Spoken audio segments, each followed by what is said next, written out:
कुठल्याही प्रकारची इच्छा आहे, लग्न, नोकरी, व्यवसाय, संतती, आरोग्य, सुख समृद्धी, भरभराटी, कर्ज फिटणं, कुठलीही इच्छा असेल तर नक्कीच म्हणावी.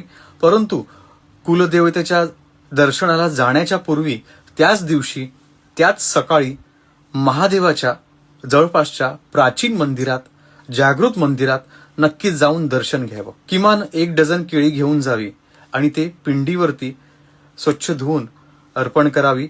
मनातली इच्छा म्हणावी. त्याचप्रमाणे नामस्मरण करावं महादेवांचं. मंदिरामध्ये गाभाऱ्यामध्ये बसावं आणि इच्छा म्हणजे नवस हा फेडण्याकरता तुम्ही जी पण इच्छा म्हणाल तो एक नवस म्हणून नक्कीच म्हणा आणि तो नवस एका डायरीमध्ये किंवा आपल्याकडे सेव्ह करून ठेवा मोबाईलमध्ये.